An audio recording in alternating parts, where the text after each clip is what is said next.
तो hello student, तो आज हम लोग स्टार्ट करने वाले हैं ह्यूमन फिजियोलॉजी का पहला चैप्टर जिसका नाम है डाइजेशन एंड एब्जॉर्प्शन। इस चैप्टर को हम लोग कैसे कवर करेंगे? देखो, इस चैप्टर के दो पार्ट्स बनेंगे। पहले पार्ट्स में मतलब आज हम लोग डाइजेस्टिव सिस्टम को ख़त्म कर देंगे, ठीक है, जिसमें एलिमेंट्री कैनाल और डाइजेस्टिव ग्लैंड्स आते हैं। और देखो एक सेकेंड, ये देखो डाइजेस्टिव सिस्टम जिसमें एलिमेंट्री कैनाल और डाइजेस्टिव ग्लैंड्स आते हैं। पहले हम लोग इसको ख़त्म करेंगे, फिर उसके बाद डाइजेशन ऑफ फूड की तरफ बढ़ेंगे। तो आई होप आप लोगों को ये वीडियो अच्छी लगेगी। कुछ तो सबसे पहले एलिमेंट्री कैनाल के बारे में हम लोग देखते हैं, ठीक है। तो गाइस, एलिमेंट्री कैनाल की जो शुरुआत है वो नेज़ल चैम्बर से स्टार्ट होकर के पूरा के पूरा रेक्टम तक जाती है। तो अब धीरे धीरे इसको डिस्कस करते हैं। देखो, ये हम लोगों का जो नाक होता है वो नाक है, वहाँ से जहाँ से हम लोग एयर अंदर होता है उसे कहते हैं नेज़ल चैम्बर। नेज़ल चैम्बर के बाद क्या आता है? फेरिंग्स। देखो ये येलो वाला जो पोर्शन है, ये मतलब देखो ये माउथ है, ये टंग है, ठीक है, ये टंग है और ये माउथ के अंदर का पार्ट है। और उसके बाद देखो ये माउथ जो हम लोग खाना खाते हैं वो आता है यहाँ से फेरिंग्स में से, और फिर उसके बाद ये नेज़ल चैम्बर में से जो एयर हम लोग यहाँ से लेते हैं फिर वो यहाँ पे आएगा। तो देखो अब देखो यहाँ पे यहाँ पे वो ये दोनों चैम्बर्स हैं वो यहाँ पे एक हो जा रहे हैं। तो यानी कि कॉमन पैसेज, जिससे क्वेश्चन आता है common passage for air and food, तो वो कौन सा होता है? वो फेरिंग्स होता है। आप लोग यहाँ पे देख लीजिए, जो फेरिंग्स है वो उसके लिए दोनों के दोनों मतलब एक ही रास्ता से होकर जाता है। अब इसके बाद क्या होता है? एक ट्रैकिया जाता है, एक पाइप, ठीक है, और यहाँ से पूरा लंग्स वंग्स बनता है। तो ये हम लोग ब्रीदिंग एंड एब्जॉर्प्शन में करेंगे। तो अभी देखो ये एक ट्रैकिया गया और इस ट्रैकिया में खाना ना जाए, ठीक है, ये बगल में, इसके लिए देखो यहाँ पे एक रेड कलर का छोटा सा, ये देखो ये रेड कलर का छोटा सा फ्लैप लाइक स्ट्रक्चर यहाँ पे होता है, इसे हम लोग कहते हैं ईपीग्लॉटिस। तो देखिए यही है ईपीग्लॉटिस, ठीक है, ये ईपीग्लॉटिस है। ये जब यहाँ से अगर बोलस आया, ठीक है, जो हम लोग यहाँ चबा लिए बोलस, अब ये बोलस जैसे यहाँ पे आता है ना वैसे ये ऐसे रहेगा, ठीक है, और जैसे ही बोलस आएगा वो इसको यहाँ से ऐसे जाके और ये बंद हो जाएगा और ये बंद हो जाएगा, और जो बोलस रहेगा वो ओएसोफेगस से नीचे आने लगता है। तो फिर अब ओएसोफेगस के बाद देखो ओएसोफेगस और ये स्टमक है। ओएसोफेगस और स्टमक के बीच में एक फिर से वॉल्व होता है। पहले तो देखो यहाँ पे वॉल्व होता है, इसे कहते हैं ईपीग्लॉटिस। इसके बाद अब यहाँ पे ओएसोफेगस और स्टमक के बीच में फिर एक वॉल्व होता है, उसे कहते हैं गैस्ट्रो ओएसोफेजियल स्फिंक्टर। तो ये कुछ इस तरीके का जैसे होता है। देखिए यहाँ पे वैसे हम इसको बड़ा सा बनाए हैं कि इसलिए कि यहाँ पे एक वॉल्व होता है, और मतलब ऐसा होता नहीं है, हम बस यहाँ पे एक दिखा दिए कि यहाँ पे एक वॉल्व होता है। और फिर इसे क्या कहते हैं? Gastro oesophageal sphincter. अब देखो उसके बाद ये स्टमक पोर्शन है, ठीक है। स्टमक में देखो होता क्या है कि जो मसल्स होते हैं, अभी हम लोग आगे पढ़ेंगे, ये पढ़ेंगे कि जैसे जो अगर transfer section of alimentary canal में जो मस्कुलर लेयर होता है ना वो दो तरीके का होता है। एक आउटर जो होता है वो लॉन्गिट्यूडनल होता है और इनर जो होता है वो सर्कुलर होता है ना। तो इस डायग्राम में थोड़ा अच्छे से नहीं दिखा, जैसे ये वाला डायग्राम देखो, जैसे मान लो ये स्टमक है, स्टमक को अगर हम लोग ऐसे काट दें, ठीक है, अगर स्टमक को हम लोग ऐसे काटे हैं तो देखो स्टमक में जो सबसे बाहरी जो लेयर होती है वो जो होती है वो लॉन्गिट्यूडनल होती है, क्योंकि आउटर लॉन्गिट्यूडनल मसल होती है और जो उसके अंदर जो होती है वो सर्कुलर होता है। लेकिन एनसीईआरटी में गिवन है कि स्टमक में एक और भी मसल होती है जो ऐसे ऐसे ऐसे होती है। देखो एक मसल तो ऐसे लॉन्गिट्यूडनल हो गया, ठीक है, दूसरा मसल ऐसे सर्कुलर है, और एक तीसरा मसल है जो ऐसे ऐसे ऐसे ऐसे गया है, ठीक है, वो ऑब्लिक मसल्स एनसीईआरटी में गिवन है ना। तो एक ऑब्लिक मसल्स भी होता है, और ये कहाँ पे होता है? ये सिर्फ स्टमक में होता है। और उसके अंदर की तरफ मतलब ये अंदर जो मूवमेंट होता है, चर्निंग मूवमेंट होता है इसका, उसको थोड़ा सा बढ़ाने के लिए यहाँ पे एक, जैसे ये नहीं है, ठीक है, बस ये ना जो ऑरेंज का हम बनाए हैं ना, ये जो है गैस्ट्रिक रेगियो है, ठीक है, गैस्ट्रिक रेगियो या रुझे जो भी गैस्ट्रिक रेगियो, ठीक है, ये जो है ये भी सिर्फ स्टमक में पाया जाता है। तो हम एक बार फिर से बता दें, देखो आउटर लॉन्गिट्यूडनल और इनर सर्कुलर सब में होता है, ठीक है, लेकिन एक मसल और इसमें दिया गया है और मस्क्यूलरिस, ठीक है, ये मस्क्यूलरिस का वो है मॉडिफिकेशन है जो ऑब्लिक मसल दिया है। और एक रेग्यू है, रेग्यू ये किसका होता है तो इसके बारे में हम बता दें तो ये भी मस्क्यूलरिस का ही मॉडिफिकेशन होता है, ठीक है। स्टमक में दो मॉडिफिकेशंस पाई जाती हैं मस्क्यूलरिस में, एक ऑब्लिक मसल्स पाई जाती हैं और दूसरी रेग्यूस मसल्स, ठीक है। अब इसके आगे बढ़ते अब उसके बाद स्टमक के अगर हम लोग बाहर जैसे आए, एक सेकंड, हाँ, स्टमक के बाहर अब हम लोग आए तो अब यहाँ पे फिर से एक वॉल्व होता है जो खाने को इधर से इधर जाने में रोकता है, ठीक है। तो जो रोकता है उसे कहते हैं पाइलोरिक स्फिंक्टर। पाइलोरिक स्फिंक्टर क्यों कहते हैं, क्योंकि देखो जो स्टमक होता है उसके 3 पार्ट्स होते हैं। एक होता है फंडस, फंडस कहाँ, जहाँ पे लोग डकार मारते हैं तो उस डकार जो गैस यहाँ पे होता है वो पोर्शन होता है फंडस होता है, ये सबसे ऊपर वाला होता है। कार्डियक पोर्शन कौन सा होता है, ये वाला पोर्शन देखो कार्डियक पोर्शन होता है, क्योंकि यहाँ पे बगल में ही हम लोगों का हार्ट होता है। पाइलोरिक पोर्शन ये जो नीचे वाला है ये पाइलोरिक पोर्शन होता है, ठीक है, जो नीचे के साइड वाला होता है। और ये इसी के बगल में यहाँ पे एक वॉल्व होती है, इसलिए इसे पाइलोरिक स्फिंक्टर कहते हैं। अब देखो यहाँ से यहाँ तक जो होता है स्टमक खत्म। अब इसके बाद क्या होता है, अब इसके बाद आता है स्मॉल इंटेस्टाइन। स्मॉल इंटेस्टाइन देखो दिख रहा है अच्छे से, ये रेड वाला जो है वो ड्यूडेनम है, फिर उसके बाद ये वाला पार्ट है जजनम और उसके बाद ये वाला पार्ट है इलियम।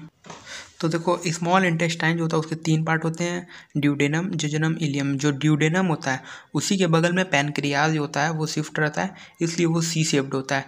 फिर उसके बाद जो जजनम होता है और इलियम जो होता है वो सबसे ज़्यादा कॉइल्ड स्ट्रक्चर होता है। तो देखो अकॉर्डिंग टू एनसीईआरटी गिवन है कि जो इस इंटेस्टाइन होता है स्मॉल इंटेस्टाइन के म्यूकोसा लेयर में, देखो स्टमक में जो था वो मस्क्यूलरिस के बात किए थे, रेग्यू और जो ऑब्लिक मसल्स वो मस्क्यूलरिस लेयर में था। और स्मॉल इंटेस्टाइन में उसके म्यूकोसा लेयर में, उसके स्मॉल इंटेस्टाइन की म्यूकोसा लेयर में जो मॉडिफिकेशन होती हैं वो होती हैं विलाई। विलाई क्या होता है, एक ब्रश बॉर्डर अपीयरेंस होता है जो उसकी सरफेस एरिया को बढ़ा देता है, जिससे डाइजेशन में काफ़ी मदद मिलती है। देखो हम छोटा छोटा बारीक बनाए ना, ये हम दिखाएं कि इसके अंदर जो होता है वो छोटा छोटा विलाइज होते हैं, ठीक है। और वो किसका मॉडिफिकेशन होता है, वो म्यूकोसा का मॉडिफिकेशन होता है, ये याद रखे रहना, ठीक है। एक बार फिर से बोल दे रहे हैं, देखो रेग्यू और ऑब्लिक मसल स्टमक में होते हैं, बिलाई स्मॉल इंटेस्टाइन में होते हैं। ऑब्लिक मसल और रेग्यू जो होते हैं वो मस्क्यूलरिस के मॉडिफिकेशन होते हैं और विलाई जो होते हैं वो म्यूकोसा लेयर के मॉडिफिकेशन होते हैं। अब फिर उसके बाद आ जाता है हम लोगों का लार्ज इंटेस्टाइन, ठीक है। अब देखो यहाँ से फूड आया, ठीक है। अब वो उसके बाद अब आएगा, सबसे पहले आता है सीकेम में, ठीक है, सीकम होता है, फिर उसके बाद कोलॉन होता है, ठीक है, कोलॉन, फिर उसके बाद रेक्टम। तो देखो लार्ज इंटेस्टाइन का जो सबसे पहला भाग होता है वो सीकम, फिर उसके बाद होता है कोलॉन। कोलॉन एक असेंडिंग होता है ऐसे, फिर उसके बाद एक ट्रांसवर्स होता है, फिर एक डिसेंडिंग होता है और फिर उसके बाद रेक्टम होता है। रेक्टम क्या होता है, वो मतलब कि वो जहाँ से बाहर निकलता है, ठीक है, जहाँ से उसका जो मटेरियल होता है वो बाहर निकलता है, उसे रेक्टम कहते हैं जिस पोर्शन से। और स्मॉल इंटेस्टाइन, और क्वेश्चन इस तरीके से पूछ सकता है कि कौन सी वॉल्व होती है जो स्मॉल इंटेस्टाइन से जो फीकल मैटर होता है वो लार्ज इंटेस्टाइन में ट्रांसफ़र के समय रोकती है, तो वो होता है इलियोसिकल वॉल्व। देखो नाम में कुछ नहीं रखा, नाम बहुत आसान होता है। देखो इलियोसिकल वॉल्व क्यों है, क्योंकि देखो ये एक पोर्शन इलियम है और दूसरा पोर्शन सीकम है, तो हो गया इलियोसिकल वॉल्व, ठीक है। और फिर उसके बाद देखो पाइलोरिक स्फिंक्टर नाम क्यों होता है, क्योंकि वो पाइलोरिक रीजन में है इसलिए वो पाइलोरिक स्फिंक्टर है। गैस्ट्रो ओइसोफिजियल स्फिंक्टर क्यों है, क्योंकि देखो गैस्ट्रो का जहाँ पे आ जाए उसका मतलब होता है पेट, ठीक है, उसका मतलब पेट होता है, तो गैस्ट्रो और ओइसोफेगस के बीच में है वो, इसलिए गैस्ट्रो ओइसोफेगियल स्फिंक्टर हो गया। और इपीग्लॉटिस तो नाम से ही है, एक ग्लॉटिस होता है इसलिए होता है, ठीक है, तो बहुत ईजी होता है। और फिर उसके बाद देखो रेक्टम, रेक्टम देखो यहाँ पे हम लिखे नहीं है कोलॉन, क्योंकि बहुत घिच पिच हो जाता है इसलिए हम नहीं लिखे हैं, ठीक है। ये देखो ये ट्रांसवर्स कोलॉन है ना, और ये नहीं, ये असेंडिंग कोलॉन है, ये ट्रांसवर्स कोलॉन है और ये डिसेंडिंग कोलॉन है, ठीक है, ये डिसेंडिंग कोलॉन है। और जिससे बहुत लोग इसको सिग्मॉइड कोलॉन भी कहते हैं ना, ये क्योंकि देखो ये ऐसे घुमावदार होता है, तो इसको बहुत बार सिग्मॉइड कोलॉन भी बुक्स में दिया होता है। और फिर उसके बाद आता है रेक्टम। और देखो याद रख के रहना कि देखो जो सीकम होता है ना, सीकम से एक लंबा सा ऐसा कुछ लटका होता है, यही होता है अपेंडिक्स। बहुत लोगों के सुने भी होगी अपेंडिक्स हो गया, अपेंडिक्स हो गया। तो लैट्रिन करते समय जैसे अगर ये बढ़ जाता है कभी कभी, तो ये कभी कभी लैट्रिन करते समय ना ये बाहर भी लटकता है। इसमें हंसने की कोई बात नहीं है, ये एक डिजीज़ होती है, मतलब कि लोगों के हो जाता है। आप लोगों ने सुना होगा पाइल्स में यही चीज़ बाहर निकलने लगता है, तो यही अपेंडिक्स होता है। और एक बात हम बताना चाहेंगे, जो सीकम होता है ना, यहाँ पे बहुत सारे माइक्रो ऑर्गेनिज्म ग्रो करते हैं, ठीक है। सिम्बायोटिक माइक्रो ऑर्गेनिज्म, मतलब इस तरीके का क्वेश्चन दे दिया जाएगा कहाँ पे होता है, तो सीकम में होता है। तो एक बार हम इसके ऊपर फिर से गौर करना चाहेंगे, क्योंकि क्वेश्चन इधर से आ जाते हैं और क्वेश्चन आते हैं तो लोग जो होते हैं वो कंफ्यूज हो जाते हैं। तो देखो ऑब्लिक मसल हम बताए थे स्टमक में होता है, किसका मॉडिफिकेशन होता है, मस्क्यूलरिस का मॉडिफिकेशन होता है। विलाई कहाँ पे होता है, स्मॉल इंटेस्टाइन में होता है, और वो किसका मॉडिफिकेशन होता है, म्यूकोसा लेयर का मॉडिफिकेशन होता है। ब्रूनर्स ग्लैंड, अभी इसके बारे में हम लोग आगे पढ़ेंगे, अभी हम बस अभी हम एलिमेंट्री कैनाल पढ़ा रहे हैं और अभी बहुत कुछ अभी ऊपर का बाकी है, तो अभी हम धीरे धीरे कवर करेंगे। तो ये ब्रूनर्स ग्लैंड ये क्या होता है, ड्यूडेनम में होता है, ठीक है। ये याद रखे रहना, ये बहुत इंपॉर्टेंट है, इससे क्वेश्चंस आए हैं। ब्रूनर्स ग्लैंड कहाँ पे होता है, ये ड्यूडेनम में होता है, ठीक है। ड्यूडेनम मतलब ये जो रेड वाला जो पोर्शन है ना, इसी में जो है ब्रूनर्स ग्लैंड होता है, ठीक है।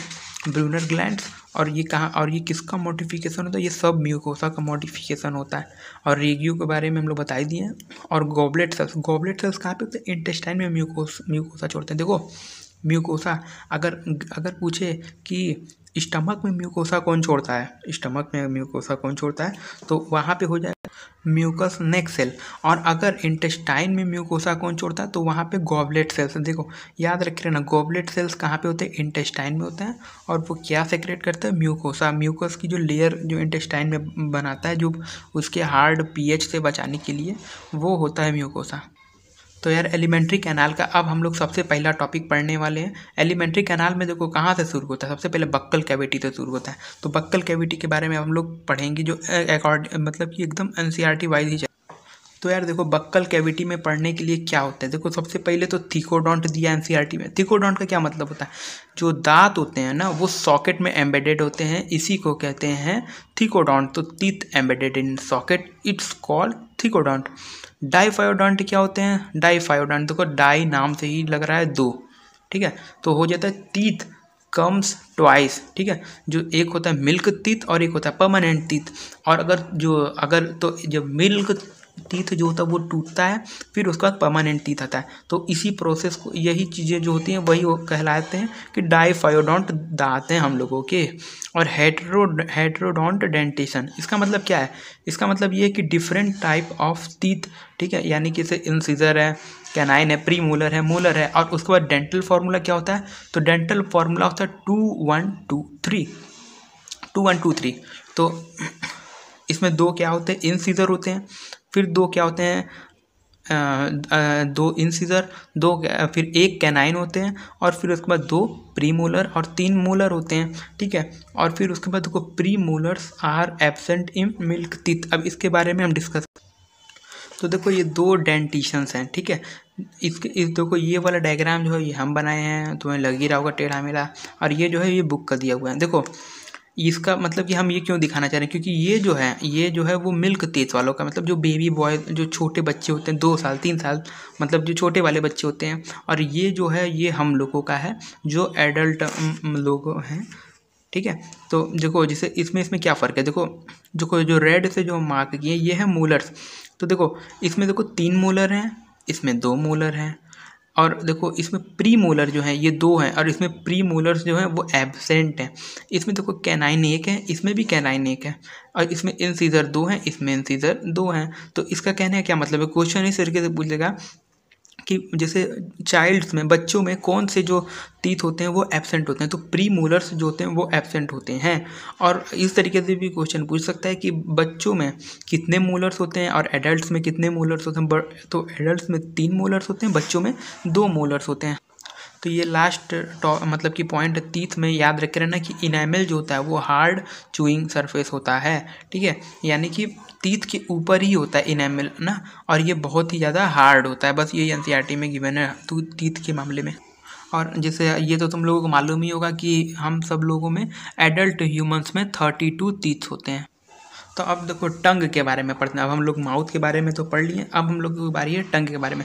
देखो इसमें भी एनसीईआरटी में 2 ही चीज़ दी गई है, एक पेपिलाई और एक फ्रेन्यूलम। फ्रेन्यूलम क्या होता है? देखो टंग अटैच जो होता है, जो बक्कल मतलब कि जो फ्लोर जिस मतलब कि बक्कल कैविटी में टंग जिस फ्लोर में अटैच होता है टंग, उस फ्लोर में मतलब कि किसके सहारे से टंग जो होता है वो अटैच होता है, तो वो होता है फ्रेन्यूलम। पेपिलाई क्या होता है? ये देखो जीभ है, ठीक है, टंग है, और इसमें जो टेस्ट बर्ड्स होते हैं इसी को यही होता है पेपिलाई, ठीक है। तो देखो अब देखो जैसे ये एलिमेंट्री कैनाल है, ठीक है। अब अगर इस एलिमेंट्री कैनाल को हम लोग ऐसे, जैसे ये पूरा का पूरा एक हम लोगों के शरीर में जो पाइपलाइन है, अब इसे हम लोग काट दें, ठीक है। अगर हम लोग ये ऐसे देखो काट दिए, तो अब देखो ये वाला जो इसका पोर्शन है, एक सेकेंड, ये अब हम लोगों को इसके बारे में पूरा के पूरा स्टडी करना है, ठीक है। ये एक सेकेंड, ये जो जैसे ये है एलिमेंट्री कैनाल्स की ये जो देखो लेयर है, अब इसके बारे में हम लोग पढ़ेंगे। तो देखो एलिमेंट्री कैनाल में 4 लेयर होती है। एक सिरोसा, सबसे बाहर देखो जो ग्रीन वाला होता है ये कवरिंग, ये है सिरोसा। और फिर उसके बाद उसके अंदर देखो, उसके अंदर मस्क्यूलरिस लेयर है। मस्क्यूलरिस लेयर 2 तरीके की होती है, देखो आउटर लॉन्गिट्यूडनल, इनर सर्कुलर। देखो स्टमक में हम लोग इसी के बारे में बात कर रहे थे, जो स्टमक में हम बता रहे थे कि देखो उसके आउटर लॉन्गिट्यूडनल और इनर सर्कुलर दिखाए थे, और उसमें एक मॉडिफिकेशन था ऑब्लिक मसल्स का, वो इन दोनों के बीच में होता है ना। लेकिन मतलब वो हर जगह पे नहीं होता, वो सिर्फ स्टमक में ही होता है। तो आउटर लॉन्गिट्यूडनल और इनर सर्कुलर मसल, और फिर उसके बाद आता है सब म्यूकोसा। सब म्यूकोसा में भी बहुत सारे मॉडिफिकेशंस होते हैं, जैसे जब आगे स्मॉल इंटेस्टाइन में जब ड्यूडेनम में देखोगे ना, तो ड्यूडेनम में जो सब म्यूकोसा है ना, यहाँ पे ब्रूनर्स ग्लैंड पाई जाती है। और उसके बाद आ जाता है mucosa.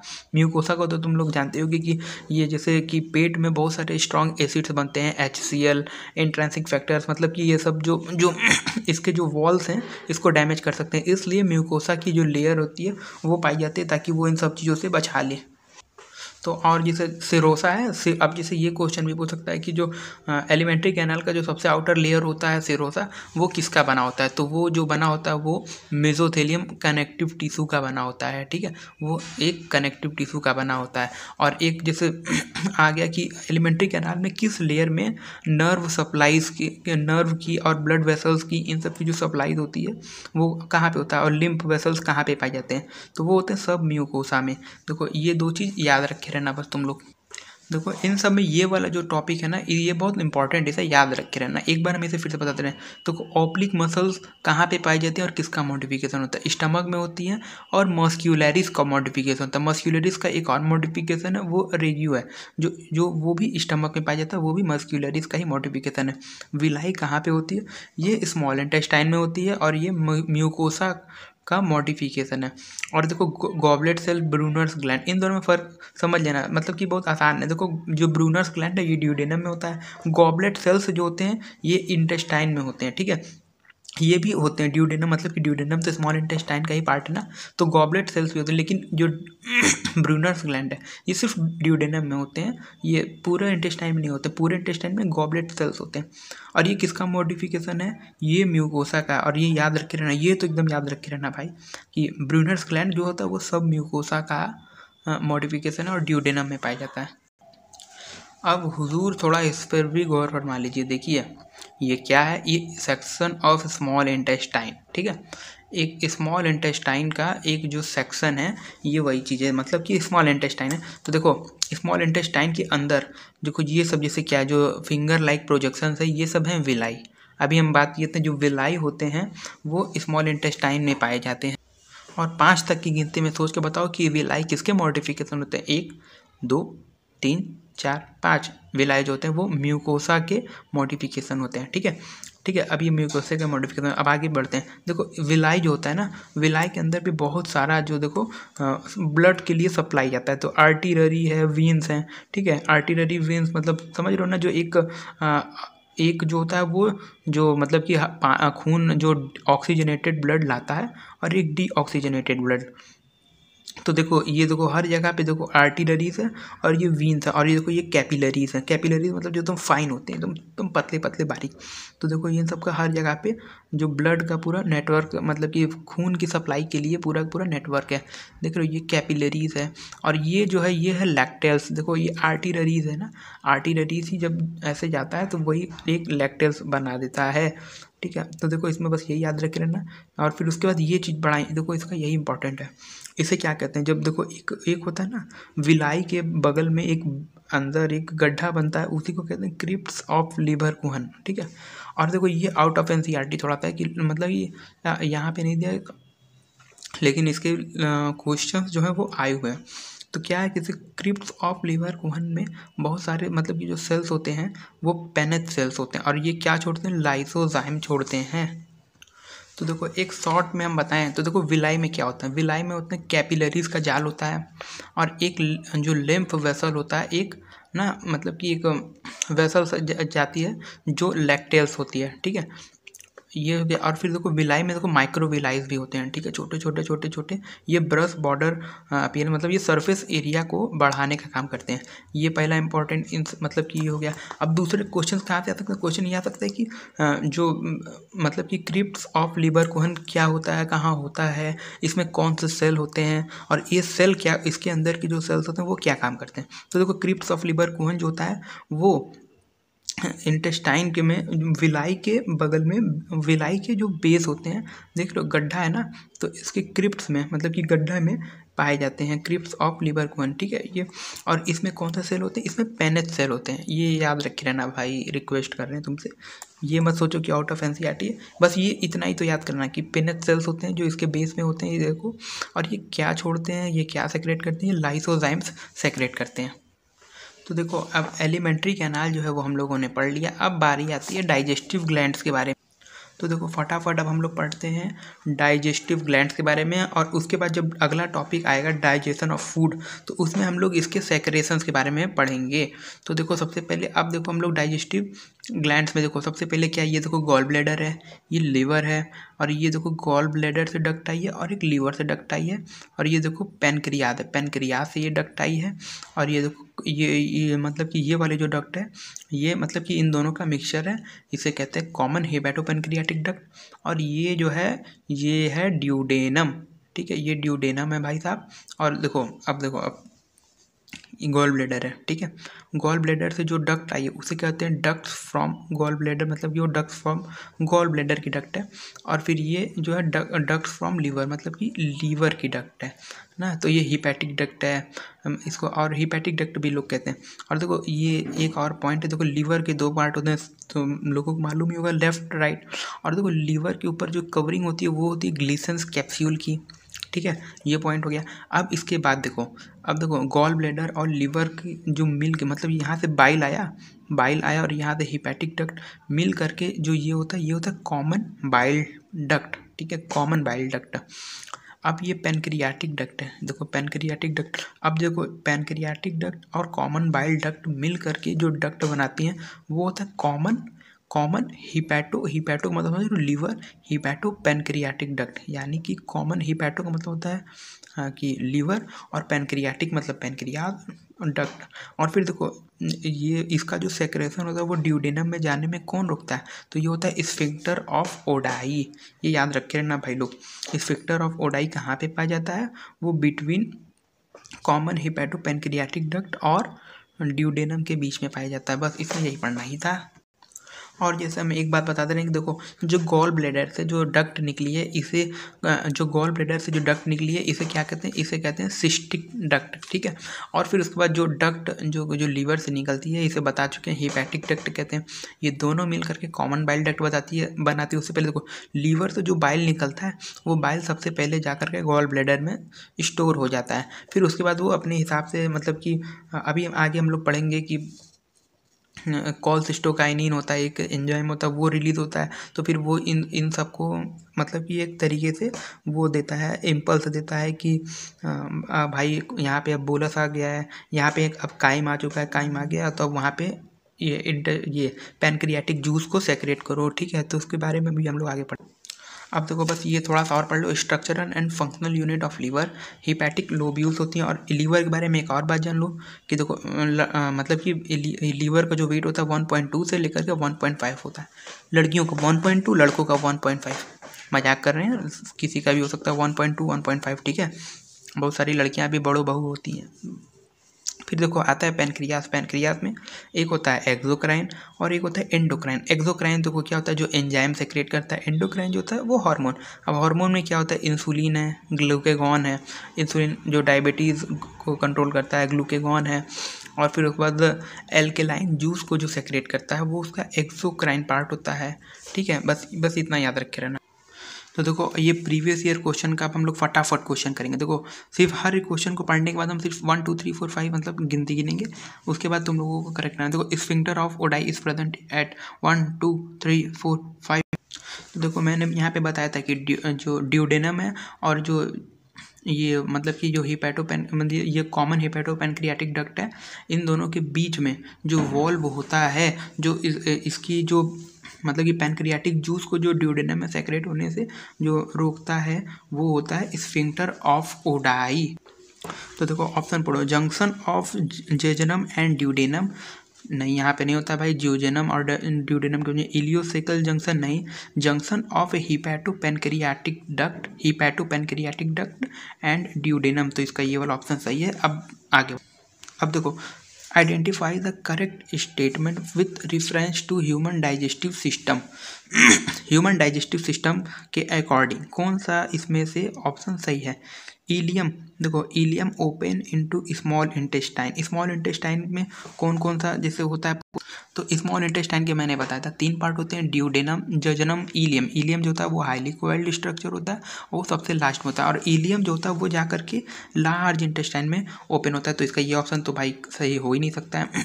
Serosa is the innermost layer of the alimentary canal, नहीं, serosa is the outermost layer of the alimentary canal. Innermost होता है म्यूकोसा। अब इसके बाद आता है इलियम। इलियम जो होता है इज हाईली क्वाइल्ड पार्ट, भाई देखो ये बात तो सही है। अब नेक्स्ट भी देख लेते हैं, vermiform appendix arises from duodenum, नहीं, वर्मीफॉर्म अपेंडिक्स मैंने बताया था सीकम से अराइज होता है। देखो भाई हम यहाँ पे बताए थे, देखो ये वर्मीफॉर्म अपेंडिक्स है और ये कहाँ से निकला, ये सीकम से निकला हुआ है। तो इसका थर्ड ऑप्शन टिक करते हैं और आगे बढ़ते हैं। तो देखो ये 2019 का आया हुआ क्वेश्चन है, इसमें देखो मैचिंग खेलना है, ठीक है। अब देखो क्रिप्स ऑफ लिवर कोन कहाँ पे होता है। क्रिप्स ऑफ लिवर कोन हमने बात किया था स्मॉल इंटेस्टाइन में होता है, तो इसको इससे मिला दो। ग्लिसन्स कैप्सूल कहाँ पे होता है, लीवर में होता है, तो इसको अब इससे मिला दो। अब देखो आइसलेट्स ऑफ लिंगरहैंड्स, आइसलेट्स ऑफ लिंगरहैंड, तो देखो आइसलेट्स ऑफ लैंगरहैंड्स जो होता है वो पैनक्रियाज में होता है। इसके बारे में हम लोग पढ़े नहीं, लेकिन बस इसके बारे में सिर्फ ये जान लो कि आइसलेट्स ऑफ लैंगरहैंड पैनक्रियाज में। तो जिससे मान लो ये नहीं भी मालूम है, ठीक है। तो उसके अब आगे ब्रूनर्स ग्लैंड। ब्रूनर ग्लैंड्स को तो भाई हम चीख के कितनी बार बताएं कि ब्रूनर्स ग्लैंड्स कहाँ पे होता है भाई साहब, ड्यूडेनम में होता है। इसको भूलना मत किसी भी तरीके से यार, ठीक है। ब्रूनर्स ग्लैंड, और ये किसका मॉडिफिकेशन होता है, तो ये भी बताए थे, ये सब म्यूकोसा का मॉडिफिकेशन है। तो अब बचा कौन, आइसलेट्स ऑफ लैंगरहैंड, तो इसको पैनक्रियाज से जोड़ दो। अब देखो ऑप्शन को, जो क्रिप्स ऑफ लिवर कौन का क्या मतलब 1 का 3, तो अब देखो 1 का 3 3 टो में है। फिर उसके बाद ग्लिसन्स कैप्सूल 2 का 4, देखो 2 का 4 इसमें है, टिक करो आगे बढ़ो। अब देखो चौथा क्वेश्चन क्या कर रहा है, विच of the following term describe the human dentition. Human dentition का मतलब कि कौन सा इसमें से टर्म डिस्क्राइब कर रहा है, ठीक है। तो ह्यूमन मतलब डेंटिशन में क्या होता है, थीकोडोंट, डाइफायोडोंट, होमोडोंट, नहीं, देखो थीकोडोंट, डाइफायोडोंट और हेटेरोडोंट, ठीक है। देखो ये होता है, देखो एनसीईआरटी में भी यही तीनों गिवन और हम यही तीनों के बारे में डिस्कस भी किए हैं। थीकोडोंट जो सॉकेट में एम्बेडेड होता है इसलिए, डाइफायोडोंट 2 बार आता है इसलिए, हेटेरोडोंट क्योंकि अलग अलग होता है इसलिए। तो इसमें से कौन सा, थीको, डाइफायो और हेटेरो। अब आगे, अब देखो नेक्स्ट 5th क्वेश्चन में क्या कर रहा है, देखो लाइन से क्वेश्चन भाई हम लोग सॉल्व कर रहे हैं, एक भी नहीं छूटेगा। देखो समझाने में ज़्यादा टाइम नहीं लगेगा, क्वेश्चन सॉल्यूशन में ही तुम लोगों को भाई देखो हम ज़्यादा टाइम कंज्यूम करेंगे। देखो एक बच्चा है, a baby boy age 2 year, एक बच्चा है जिसका एज 2 साल है, is admitted to play school, मतलब कि एक स्कूल में है, एडमिट किया गया है और फिर उसके बाद and passes through a dental checkup, मतलब उसका अब दांत का चेकअप हो रहा है। तो जो dentist observe that the boy had 20 teeth. देखो बस इसका यही चीज़ पकड़ो कि बच्चे के पास 20 दांत है। देखो इस क्वेश्चन में कह रहा है कि एक बच्चा है जिसके पास 20 तो दांत है ना तो इसमें कौन सा टीथ जो है वो एब्सेंट होगा। देखो इसके बारे में तो भाई हम डिस्कस कर चुके। देखो ये एक बच्चे का एक एनाटमी, हम दांत का एनाटमी बनाए थे। तो इसमें देखो अभी हम थोड़ी देर पहले ये डिस्कस किए थे कि ये मूलर होता है, ये इंसीजर होता है और ये कैनाइन होता है, और एक और भी होता है, एक प्री मूलर होता है। तो वही इसमें एब्सेंट है। तो इसमें से देखो कौन सा एब्सेंट है भाई लोग, इसमें प्री मूलर एब्सेंट है। आगे बढ़ते हैं भाई, क्वेश्चन का डेट देख लो। क्वेश्चन का डेट है 2017, यानी कि आज से कितने साल पुराना, 4-5 साल पुराना। अब देखो क्वेश्चन पूछा क्या, which cell of crypts of Lieberkuhn secrete antibacterial lysozyme. अभी हम थोड़ी देर पहले क्या बताए थे, देखो क्रिप्स ऑफ लीवर कोहन के बारे में हम लोग डिस्कस कर चुके हैं, और वो जो लाइसोजाइम जो सेक्रेट करता है उसमें क्रिप्स ऑफ लीवर कोहन में कौन से सेल लाइसोजाइम सेक्रेट करता है। तो भाई साहब ये रहा आपका क्रिप्स ऑफ लीवर कोहन, और इसमें देखो ये देखो पेनेट सेल छोटा छोटा, और इसके बारे में हम बताए थे पेनेट सेल जो होता है वो लाइसोजाइम सेक्रेट करता है। ठीक है बस, तो बस इसीलिए हम उसको वो वाला क्वेश्चन पढ़ा। देखो ये पेनेट सेल अब लगा के देखो 7वां क्वेश्चन स्किप किए क्योंकि उसका जो टॉपिक था वो नेक्स्ट टॉपिक पे था, इसलिए उसको हम स्किप करते हैं। देखो which of the following guard the opening of hepatopancreatic duct into duodenum. Pancreatic duct, ठीक है, और ड्यूडेनम के बीच में कौन सा वॉल्व होता है, स्फिंक्टर ऑफ ओडाई। ये तो बच्चा बता सकता। अब देखो इस क्वेश्चन में क्या करा, इस क्वेश्चन में क्या है, प्राइमरी डेंटेशन यानी कि जो मिल्क टीथ वाले की बात कर रहे हैं। इस in human is differ from permanent dentition. Permanent dentition, एक second, is not having one of the following type of teeth. देखो फिर से वही बात कर दिया है। इसका मतलब ये कह रहा है कि बच्चों के जो दांत का जो स्ट्रक्चर होता है और बड़ों के दांत के स्ट्रक्चर में क्या फ़र्क होता है, उसमें कौन सा दांत एब्सेंट होता है बचपना में, वो प्रीमोलर एब्सेंट होता है।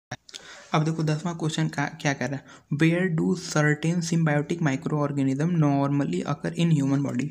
ह्यूमन बॉडी में किस जगह पे सिम्बायोटिक माइक्रो ऑर्गेनिज्म ग्रो करते हैं। तो देखो ये जो सीकम वाला पोर्शन है, अभी इसी के बारे में हम बताए थे। ये जो सीकम है इसी में सिम्बायोटिक माइक्रो ऑर्गेनिज्म ग्रो करते हैं, ये चीज़ याद रखें।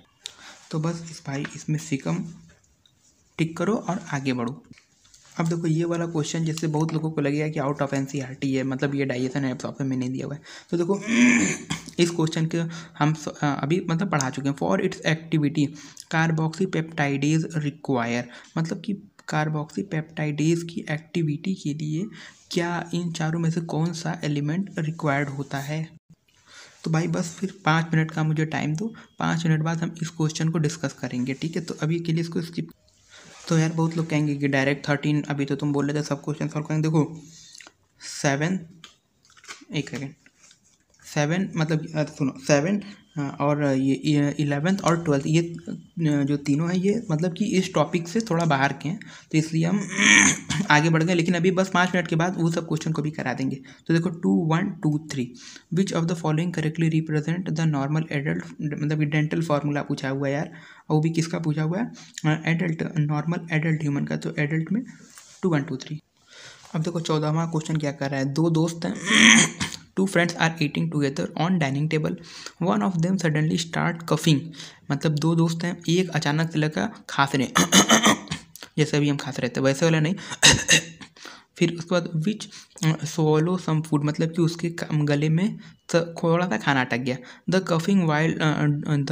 Coughing would have been due to the improper movement of, यानी कि वो जो अब उसको खांसी आने लगा वो किसकी वजह से हुआ है। तो हम बताए थे यार कि देखो जैसे यहाँ पे कोई खाना खाया, फिर उसका लैरिंग्स, मतलब ये फेरिंग्स में आया।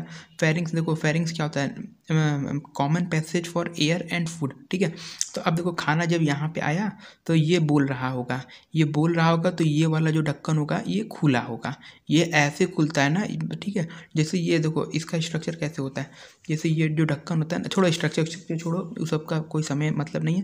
देखो जब खाना खाया यहाँ पे बोल रहा होगा तो ये ढक्कन खुला होगा, ये ढक्कन खुला होगा तो खाना इसी में जाके अटक गया होगा, ठीक है। इस अटका होगा, इसीलिए लोग कहते हैं खाना खाते समय नहीं बोलना चाहिए। तो ये जो खाना ऐसे जाता है वो थोड़ा सा अटक के एक दाना यहाँ पे चला गया होगा, इसलिए वो खांसने लगा होगा। तो ये किसकी इम्प्रॉपर मूवमेंट के कारण वो एपिग्लॉटिस। तो अब बस इसमें एपिग्लॉटिस टिक करो और आगे बढ़ो। तो देखो 15वां क्वेश्चन भी मतलब कि इस टॉपिक से थोड़ा बाहर का है, तो अभी जब नेक्स्ट टॉपिक जब उसको कवर करेंगे तो उसे भी पढ़ा देंगे। देखो अब क्या पूछा, duodenum has characteristic Brunner's gland, ठीक है। ड्यूडेनम हैज़ मतलब कि duodenum has characteristic Brunner's gland, मतलब कि ब्रूनर ग्लैंड जैसे ड्यूडेनम में होता है, विच सेक्रेट टू हार्मोन कॉल्ड। देखो ये भी मतलब कि बाहरी ही क्वेश्चन है, लेकिन अभी इसके बारे में बात नहीं करेंगे, तो इसको स्किप करते हैं। जिसको आता है वो टिक कर दे, और मतलब ये भी 2 मिनट के बाद इसको इन सबको पूरा बता। तो देखो 10 साल के बाद ना थोड़ा सा क्वेश्चन इस तरीके से थोड़ा डगमगा जाता है। तो ठीक है, अभी देखो अब देखो इसके बारे में बात करते हैं, ब्रूनर्स। अब देखो 17वां अभी थोड़ा सा बाहर का था, लेकिन अभी देखो उन सबको भी हम करा देंगे, बाहर का नहीं है, जैसे वो नेक्स्ट टॉपिक का क्वेश्चन इसमें पूछ दिया है। तो देखो Brunner's gland are present in, देखो ब्रूनर्स ग्लैंड का हम कई बार बताते हैं ड्यूडेनम में पाया जाता है बस। तो यार अब देखो, अब इसके बाद जितने भी बुक्स में मेरे क्वेश्चन दिए हुए ना वो आउट ऑफ द एनसीईआरटी, मतलब कि बाहर से, बहुत मतलब कि 10 साल 15 साल पुराना जो वो होता है उसे मतलब कि जिसे सॉल्व करना है कर ले अलग से, वैसे उसका कोई वो नहीं होता, क्योंकि वो एकदम मतलब अब वो ट्रेंड बदल चुका है, तो इसलिए अब हम वो सब सॉल्व नहीं करेंगे। तो यार देखो अब बस 10 मिनट और पढ़ लो। जो बताने वाले ना वो बहुत ही मतलब कि टिपिकल इम्पॉर्टेंट भी है, और थोड़ा सा मतलब कि थोड़ा सा बच्चे कठिन उसको बना देते हैं, लेकिन हम उसको बहुत आसानी से समझाने की कोशिश करेंगे। देखो डाइजेशन ऑफ फूड, ठीक है। अब देखो डाइजेशन ऑफ फूड के बारे में हम लोग डिस्कस करते हैं। सबसे पहले तो आता है बोलस, ठीक है, जो हम लोग देखो अब हम लोग इसे चबा लिए, तो अब देखो ये ओइसोफेगस में आ पाएगा। अब देखो ओइसोफेगस क्या होता है, वो पतला सा होता है, ऐसा मतलब ये बहुत ही काफ़ी पतला सा होता है, एक सेकंड, पतला सा होता है। लेकिन जब भी उसमें बोलस जाता है तो वो जैसे ऐसे रहता है ना, तो ऐसे फूल के ऐसे करता है। तो बोलस अब अंदर आया। अब देखो जो हम लोगों ने ये बोलस जो है ये वो सिर्फ येलो कलर का है, ठीक है, लेकिन अब उसको चबा के मतलब चबाए, उसमें बहुत सारे मिनरल्स लग गए, मतलब कि चबाए। तो जो हम लोगों का माउथ होता है ना, माउथ में हम लोग जो होता है एमाइलेज सेक्रेट करते रहते हैं। तो एमाइलेज देखो रेड जो हम दिखाए हैं ना, ये एमाइलेज है, एमाइलेज इस पर लगा। अब देखो ये बोलस और अंदर आया। अब देखो आते अभी आएगा स्टमक में, ठीक है। अब देखो ये स्टमक में आया, स्टमक में अब देखो ये यहाँ पे आ गया, ठीक है। तो स्टमक में देखो अब इसमें आया तो क्या क्या है, देखो ये सब तो मुंह से ही उसके आ गया है, सोडियम पोटेशियम क्लोरीन और HCO3, और देखो एमाइलेज भी आ गया, और लाइसोजाइम, ये सब जो आया ये सब माउथ से आया। और ये देखो ये येलो वाला पोर्सन है, ये बोलस है। तो अब देखो इतने तक में हम कुछ इंपॉर्टेंट पॉइंट बताना चाहते हैं। देखो ये बोलस है, ठीक है। ये अभी देखो सुनो, पहले जैसे हम लोगों जैसे अकॉर्डिंग टू एनसीईआरटी हम ये बता रहे हैं कि जैसे मतलब कि बक्कल कैविटी में जो बक्कल में कैविटी होता है उसका जो फंक्शन क्या होता है, जो फूड होता है उसको चबा करके वो अच्छे से मैस्टिकेट हो जाता है, वो एकदम चिपचिपा ऐसा हो जाता है, फिर वो बोलस बन जाता है, ठीक है। वो बोलस बनता है और फिर वो अंदर आता है, और फिर यहाँ पे जो ओसोफेगस होता है उसमें स्ट्रॉन्ग कॉन्ट्रैक्शन होता है, ठीक है, वो कॉन्ट्रैक्ट करके वो नीचे आता है। अब देखो बोलस अब स्टमक में आ गया ना, तो अब देखो क्वेश्चन इस तरीके से मतलब कि देखो हम लोगों के मुंह जो होता है बक्कल कैविटी, वहाँ से भी एमाइलेज जो होता है वो सेक्रेट होता रहता है।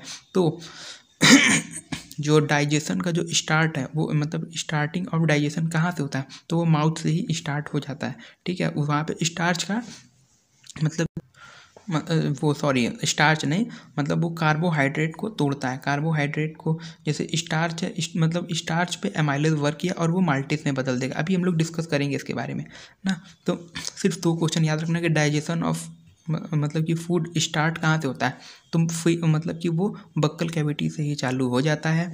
और बोलस में कौन कौन से कंपोनेंट मिले होते हैं, तो उसमें सोडियम पोटेशियम क्लोराइड मतलब HCO3 और एमाइलेज और लाइसोजाइम जो होता है ये, इसका भी बहुत रोल होता है। जैसे जैसे ये एंटीबैक्टीरियल के जैसे वर्क करता रहता है लाइसोजाइम, इसे यहाँ पे कॉमा कर दें, ठीक है।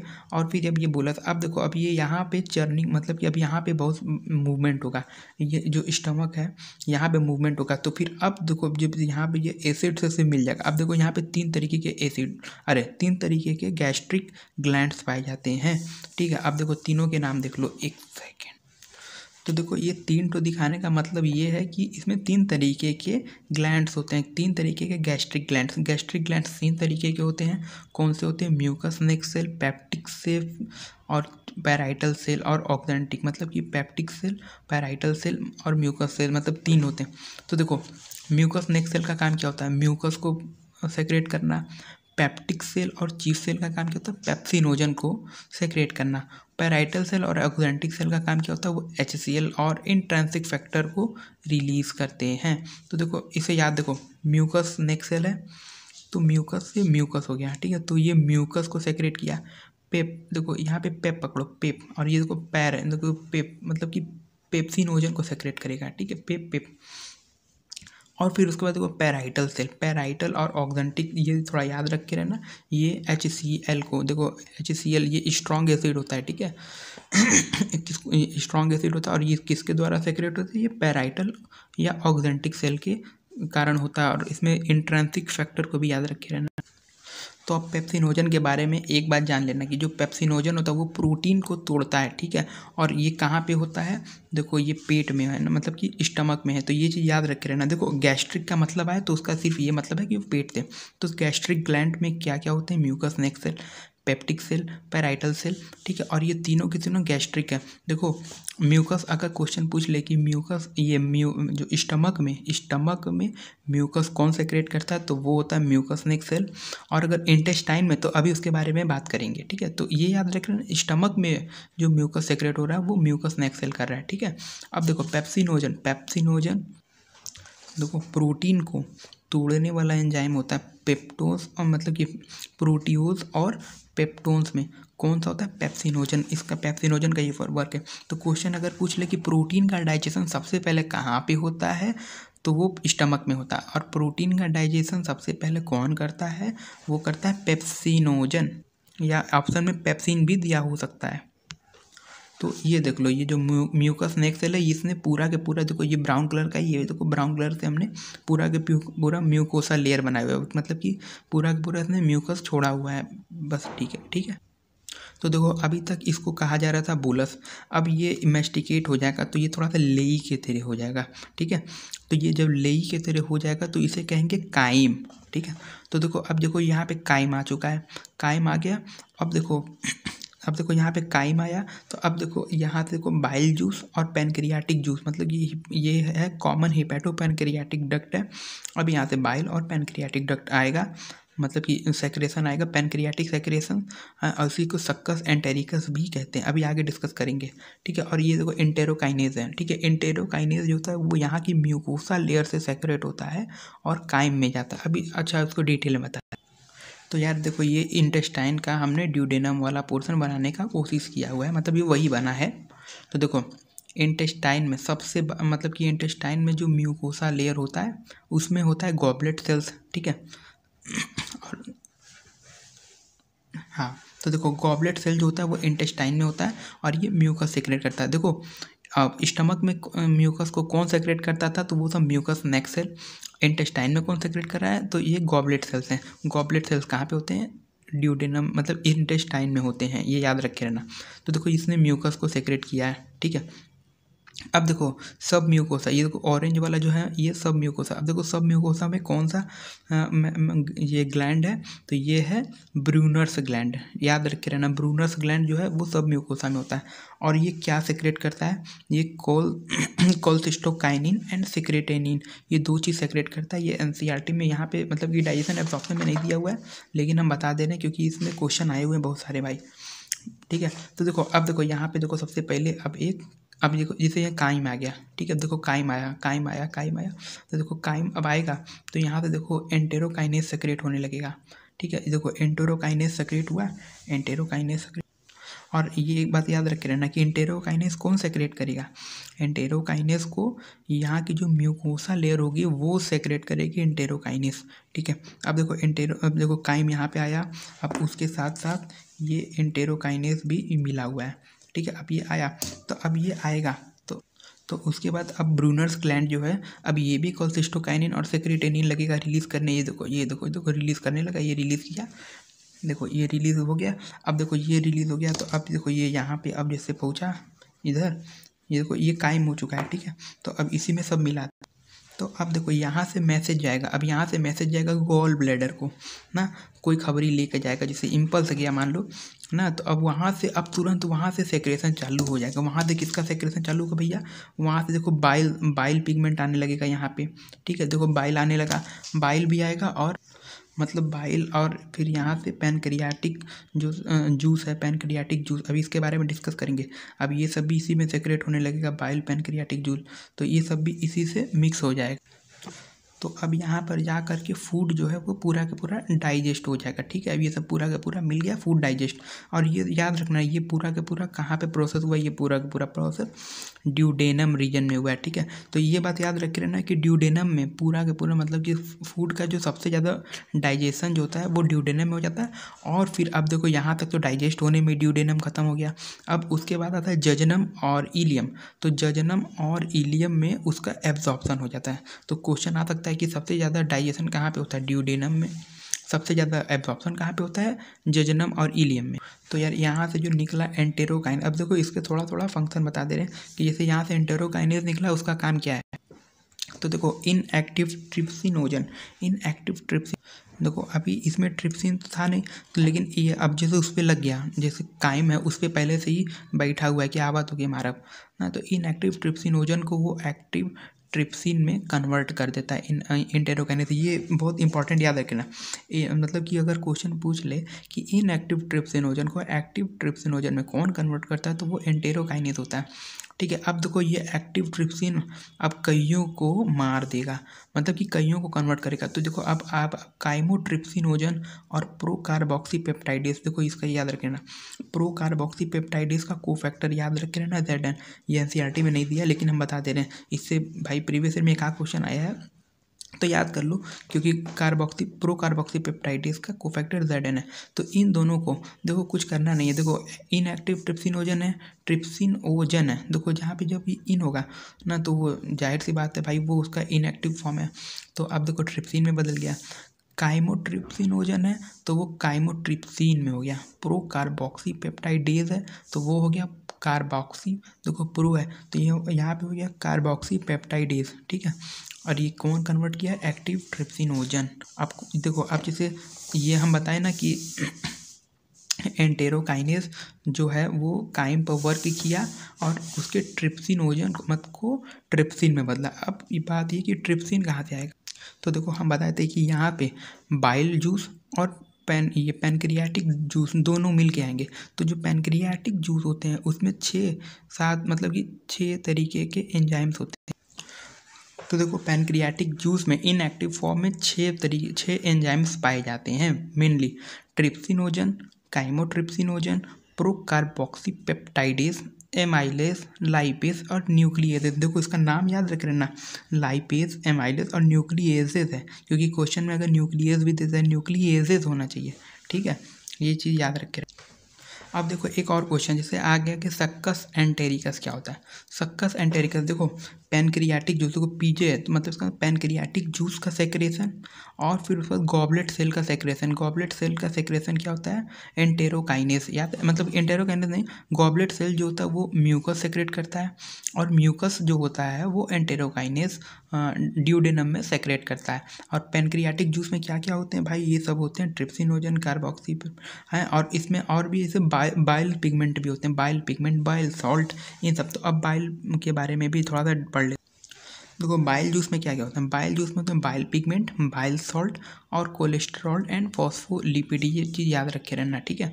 देखो बाइल पिगमेंट में क्या होता है, बाइलिरुबिन, बाइलिवर्डिन और बाइल सॉल्ट होते हैं, और कोलेस्ट्रॉल एंड फॉस्फोलिपिड याद रखे रहना। और देखो इसमें कोई एंजाइम नहीं होते हैं, ठीक है, हैव नो एंजाइम। देखो बहुत बार क्वेश्चन में पूछ ले सकता है कि किस में एंजाइम नहीं होते हैं, या बाइल जूस में कौन से एंजाइम होते हैं, फिर नन ऑफ द अबव में टिक करना पड़ता है। और फिर उसके बाद देखो help in emulsification of fat. Emulsification of fat कौन करता है, ये इंपॉर्टेंट क्वेश्चन है यार, ये क्वेश्चन आता है कि इमल्सिफिकेशन ऑफ फैट कौन करता है, तो ये बाइल जूस करते हैं। तो अब देखो इसमें देखो क्या क्या चीज़ का सेक्रेशन हुआ, एक गॉबलेट सेल म्यूकस को सेक्रेट किया, तो म्यूकस एंटेरोकाइनस को सेक्रेट कर दिया, ठीक है, ये तो हो गया इंटेस्टाइनल सेक्रेशन। और फिर उसके बाद हीपैटो पैनक्रियाटिक डक्ट से भी सेक्रेशन आया।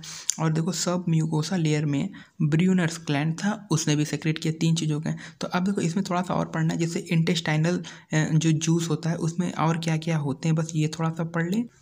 तो देखो इंटेस्टाइनल जूस में ये सब होते हैं, डाइसेकेराइडेज, डाइपेप्टाइडेज, लाइपेज, न्यूक्लियोसाइडेजेस। इन सब का काम क्या होता है, देखो जो काइम है जो एकदम पूरी तरीके से मतलब कि जो पच रहा है उसमें बहुत सारे मतलब कि लिपिड, मतलब कि वो सब होते हैं, जैसे स्टार्च हो गए, तो पेप्टाइड हो गए, जैसे उसमें प्रोटीन्स में जो मतलब कि न्यूक्लियोटाइड मतलब वो सब में टूटता नहीं रहता। फिर उसके बाद लाइपेज जो उसका स्टार्च पे वर्क करेगा, मतलब ये सब कंपोनेंट होते हैं, तो ये सब उधर ही काम आते हैं। तो देखो ये बड़ा कन्फ्यूज़न मतलब कि क्रिएट करता है। देखो प्रोटीन का जो डाइजेशन होता है सबसे पहले होता है स्टमक में, फिर उसके बाद होता है इंटेस्टाइन में, ठीक है। देखो स्टमक में होता है, तो स्टमक में उसका डाइजेशन कौन करता है, पेप्सिन करता है, इसके बारे में हम लोग पढ़ चुके हैं स्टमक के बारे में। और उसके बाद इंटेस्टाइन में जब वो आता है तो ड्यूडेनम रीजन में वहाँ पे जो जूस है साथ में पैनक्रियाटिक जूस, उसमें होता है ट्रिप्सिन, ठीक है। तो ट्रिप्सिन और काइमोट्रिप्सिन होते हैं वो, फिर उसके बाद इंटेस्टाइन में उसका डाइजेशन करते हैं। तो देखो ये प्रोटीन है, प्रोटीन अब जैसे उसमें बचा हुआ, जैसे ये काइम यहाँ पे जो है इसमें थोड़ा बहुत जैसे प्रोटीन वोटीन जो बचा है, तो उसमें ट्रिप्सिन आ गया, यहाँ से ट्रिप्सिन अब आ गया। तो अब जो ट्रिप्सिन है वो काइमोट्रिप्सिन और कार्बोक्सी पेप्टाइडेज मिल करके जो पेप्टोन्स और प्रोटियोजेज हैं उसको सबको डाइपेप्टाइडेज में बदल देते हैं, ठीक है। अब एक बार हम यहाँ पे फिर से बस थोड़ा सा बता देते हैं ताकि जिसको नहीं समझ में आए वो फिर समझ जाएगा। देखो बहुत आसान तरीके से देखो, सबसे पहले जो ड्यूडेनम रीजन है यहाँ पे सबसे पहले म्यूकस का भैया तैयारी पहले से था, बस यहाँ पे म्यूकस था पहले, ठीक है, पहले ये सब नहीं था ना। तो ठीक है, सबसे पहले यहाँ पे म्यूकस था।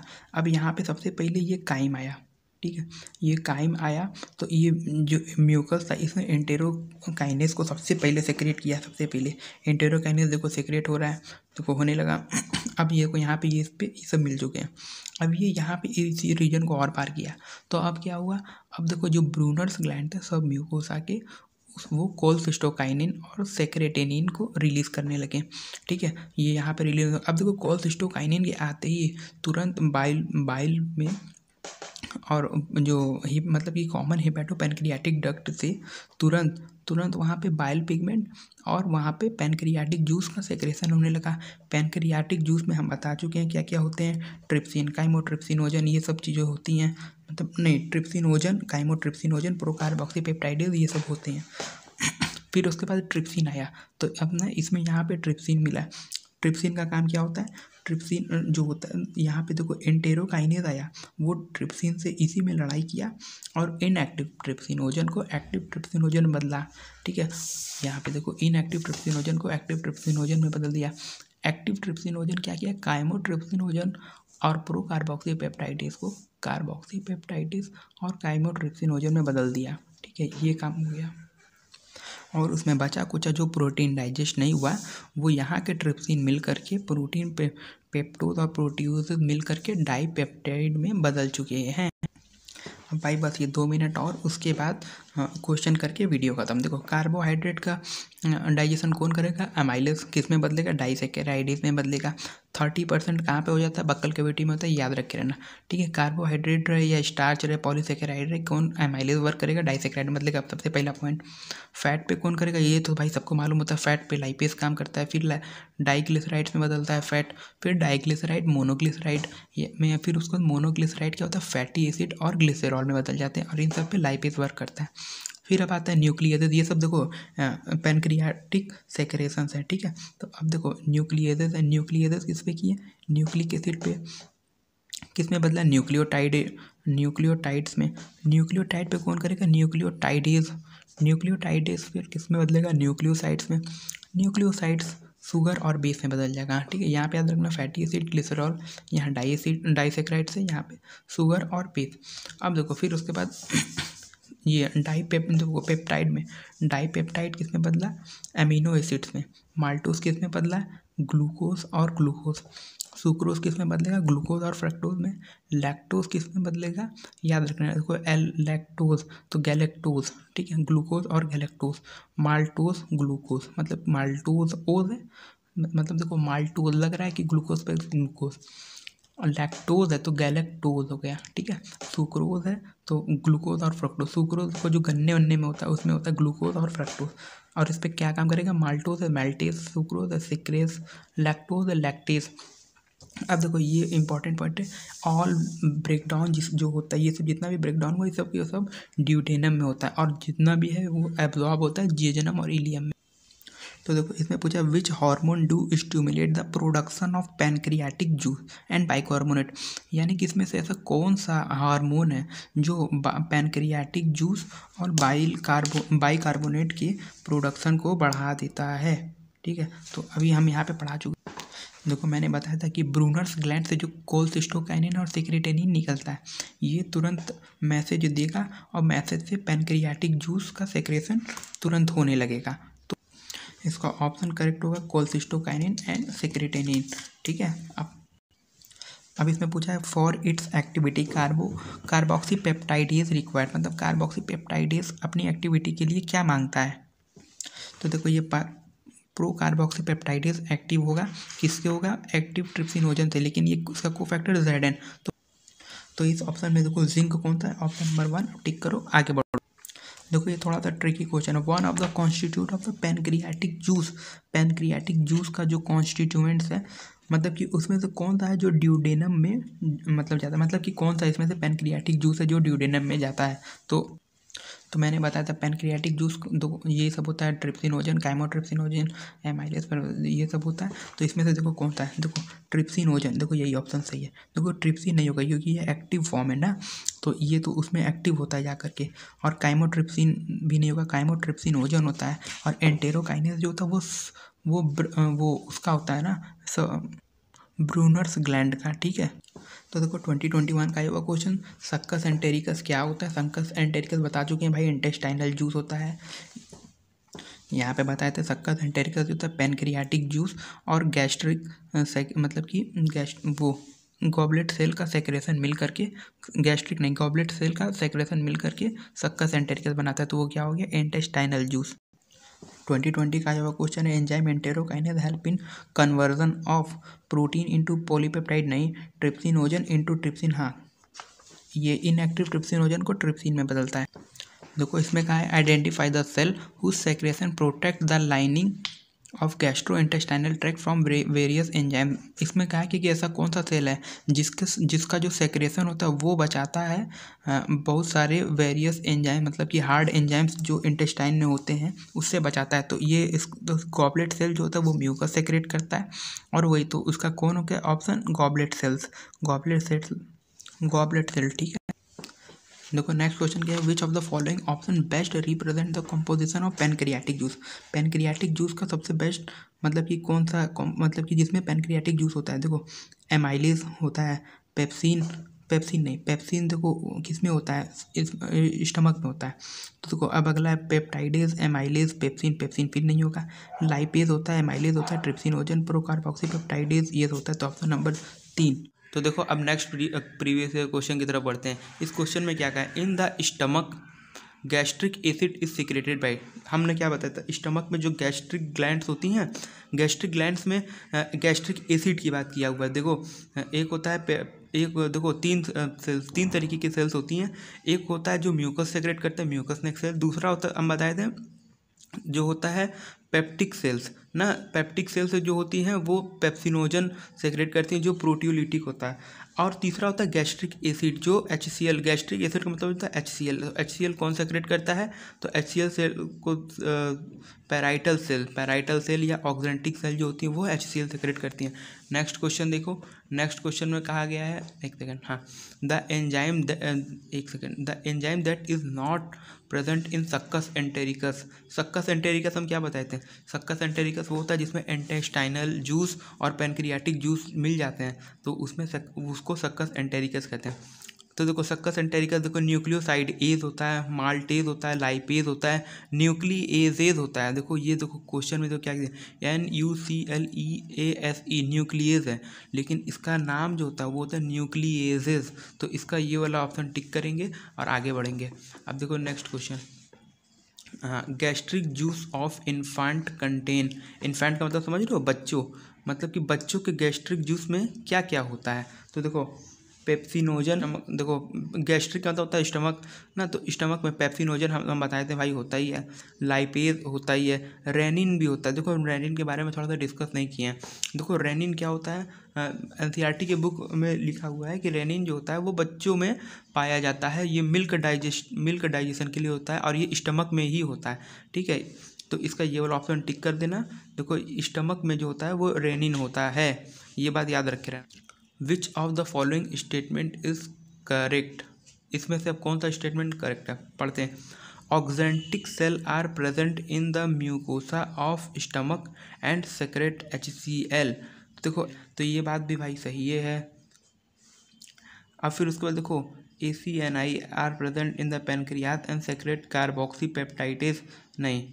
Brunner's gland are present in the सब म्यूकोसा, इसमें देखो कहा है कि कौन सा सही नहीं है। तो अब देखो Brunner's gland are present in सब mucosa of stomach and secrete pepsinogen, भाई देखो ये गलत बात है, इसका ये वाला ऑप्शन कट कर देना ना, ये सही है और हम इसको ध्यान नहीं दिए थे थोड़ा सा ना। तो अब देखो Brunner's gland are not present in the सब mucosa of stomach, Brunner's gland जो तो सब म्यूकोसा में प्रेजेंट होता है, लेकिन तो पेप्सिनोजन सेक्रेट नहीं करता है, वो कोल्सिस्टोकाइनिन, अभी पढ़ाए थे हम इसके बारे में, कोल्सिस्टोकाइनिन और सेक्रेटिनिन को रिलीज करता है। तो अब नेक्स्ट क्वेश्चन आगे अब की तरफ बढ़ते हैं। देखो the initial step in the digestion of milk is carried out by, देखो हम तुम लोगों को बताए थे पढ़ाते समय कि सबसे पहले मिल्क का डाइजेशन सबसे पहले पेट में होता है, ठीक है। अब पेट में कौन कौन सा एंजाइम होता है, एक तो होता है, देखो मतलब कि मिल्क, मतलब कि पेट में एंजाइम ही कौन कौन सा था ये बस बता, ये तुम लोग को याद होगा। देखो लाइपेज होता है, लेकिन लाइपेज, रेनिन जो होता है ये भी पेट में होता है, लेकिन बहुतों में रेनिन नहीं होता है।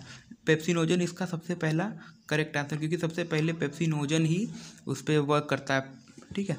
तो अब यहाँ पे अब इसकी तरफ आगे बढ़ते हैं, अब नेक्स्ट क्वेश्चन की तरफ। अब देखो नेक्स्ट क्वेश्चन क्या है, which enzyme are likely to act on the baked potato eaten by the man, मतलब पका हुआ आलू है जिसे एक आदमी ने खाया, स्टार्टिंग फ्रॉम माउथ, उसके मुंह से शुरू होकर के उसके alimentary canal, it move down the alimentary canal, मतलब उसके एलिमेंट्री कैनाल तक गया ना। तो अब इसमें बताओ कि इसमें कौन कौन सा एंजाइम वर्क करेगा। तो पैनक्रियाटिक एमाइलेज सबसे पहले, ऐसा हो ही नहीं सकता भाई, पैनक्रियाटिक एमाइलेज सबसे पहले कहाँ, तो ये ऑप्शन ही नहीं होगा। डाइसेकेराइड लाइक माल्टेज, नहीं माल्टेज करेगा ये, देखो इसमें दिख गया, ये देखो सलाइवरी एमाइलेज, यानी कि जो सलाइवा में जो अमाइलेज होता है ये सबसे पहले हम लोगों के बक्कल कैविटी में प्रेजेंट होता है। फिर उसके बाद होता है पैनक्रियाटिक एमाइलेज, हाँ देखो सबसे पहले तो ये कार्बोहाइड्रेट है, पोटैटो क्या होता है, कार्बोहाइड्रेट होता है, तो कार्बोहाइड्रेट पे एमाइलेज ही वर्क करेगा। तो सबसे पहले सलाइवरी एमाइलेज, फिर पैनक्रियाटिक एमाइलेज, फिर उसके बाद वो डाइसेकेराइड्स में कन्वर्ट हो जाता है। तो इसका ये ऑप्शन टिक करो, 4 नंबर पढ़ दो। विच of the following pair of food components in human reach the stomach totally undigested, इसमें कहा गया है विच of the following pair of food component, मतलब इसमें से कौन सा फूड कंपोनेंट है reach the stomach totally undigested, मतलब कि इसमें से ऐसा कौन सा कंपोनेंट है जो मतलब कि बक्कल कैविटी से स्टमक तक जाता है बिल्कुल अनडाइजेस्टेड हुए। क्योंकि देखो स्टार्च का डाइजेशन तो चालू हो जाता है, 30% स्टार्च मुंह में ही डाइजेस्ट हो जाता है, तो स्टार्च नहीं होगा, ठीक है। अब देखो सेल्यूलोज भी नहीं डाइजेस्ट होता है भाई लोग, देखो यहाँ पे भी स्टार्च डाइजेस्ट होता है, सेल्यूलोज नहीं डाइजेस्ट होता है और फैट भी नहीं डाइजेस्ट होता है, तो इसका ऑप्शन बी टिक करेंगे। और आगे what will happen if the secretion of parietal cell और gastric gland is block with the inhibitor. अगर क्या होगा अगर पैराइटल सेल, एक second, parietal cell of gastric gland मतलब कि जो गैस्ट्रिक ग्लैंड्स हैं 3 तरीके की, उसमें से अगर पैराइटल सेल जो है उसको अगर हम लोग ब्लॉक कर दें तो उसमें क्या होगा। तो भाई जानते हो पैराइटल सेल जो होता है HCl सेक्रेट करता है, तो HCl को निकलने में बड़ा दिक्कत होता है। तो इसका ऑप्शन नंबर 1 टिक करो और आगे बढ़ो।